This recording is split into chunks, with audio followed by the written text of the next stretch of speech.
And the first question would be, does internet needs to be regulated at all? Well, yes. I mean, internet is part of society, and of course society is regulated. But we should regulate, when we regulate the internet, we should keep in mind the principles that we have in other parts of society. That is, the respect for privacy and respect for due process and respect for information freedom, etc. I mean, those fundamental rights must apply to the internet just like they do outside the net. So can you tell me specifically what would you regulate and how would you regulate the Well, I would want to make it absolutely clear that the internet has the same status as telephones or letters sent by ordinary post, so that it should be completely illegal for the police or for private companies to break the postal secret on the internet as well, unless it's been decided by a court, unless you're talking about really serious crimes. What is your opinion about the rights of the authors? We definitely need copyright reform. I mean, that is one of the biggest conflicts, or perhaps the biggest conflict that the internet has given rise to. It used to be, up until some 15 years ago, before the internet, then it used to be that copyright was strictly a business-to-business regulation. No private citizen had any reason to worry about copyright, because everything you could do or wanted to do as a private citizen was either completely illegal, or at least nobody ever got prosecuted for it. So you could record a song from the radio, you could borrow an LP from a friend and record it, you could make photocopies out of books, etc. Everything that normal people had technical capability to do was legal. But then suddenly, when the internet came around and ordinary people got new fantastic technical possibilities, then the copyright lobby managed to transform copyright into something that every teenager has to worry about every single day of his life. And copyright legislation was never designed for that. It used to be business-to-business legislation. It's tremendously complex, tremendously expensive. I mean, most normal teenagers don't even have an in-house legal department. So we need to get copyright back to where it makes sense, so that it only regulates commercial activities, things with commercial intent. And then in addition, we need to shorten the protection times and do various other things. But the most important and most controversial part is we need to scale copyright back so that it only covers commercial activities. What is your opinion, or how do you evaluate the idea about paying the internet at all?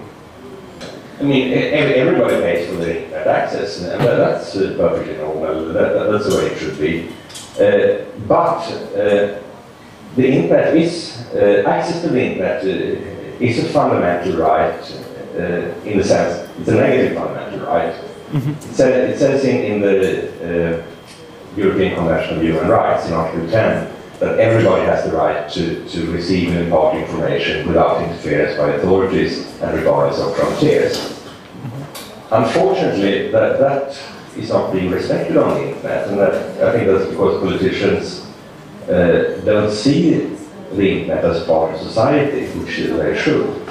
So we need to get the respect for the fundamental rights back on the internet, so that nobody gets shut off from the internet, because that is completely unacceptable. If you're not in prison, the authorities should not be allowed to block your internet access. Mm-hmm. How to make the balance between the freedom and security on the internet? Do you have any ideas how to establish this balance, or between the security? Well, it's important to remember that the European Union is built on the freedoms. So when we're talking about balance, it always has to be in that context. How do we protect those freedoms? Mm-hmm.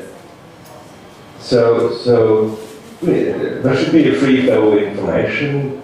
Everybody should have the right to privacy, private communication, the right to be anonymous, because that's an important part of an open society as well, that you're allowed to express controversial ideas anonymously. And unfortunately, things have been moving in a different direction, and we need to reverse that trend. So does the following of the downloads breach the right of the privacy? Yes, and that's a very central point to understand. I'm very glad you made it. Because file sharing, which is against copyright law, file sharing is an activity that takes place between two individuals. Somebody sitting in a small town somewhere has a file that I don't want to, and then he agrees to send it to me. That's file sharing.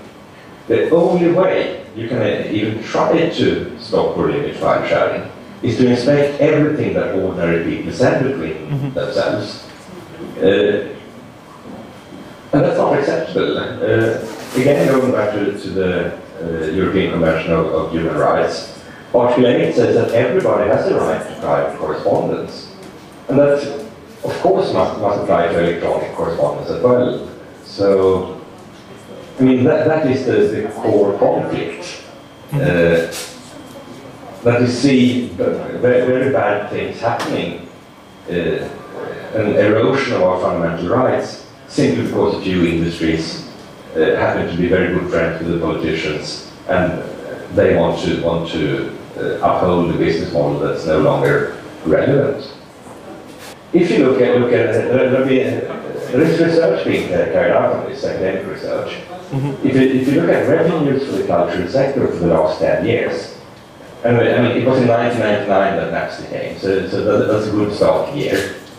If you look specifically at music, then you see that for the last 10 years, since 1999 till now, revenues for the music sector have been either constant or increased slightly with an increased standard of living. The big difference is that record sales have dropped dramatically. So revenues for the record companies have dropped by about 50%. But people are still spending as much money on music, which means the artists are getting more and the middlemen, the record companies, are getting less.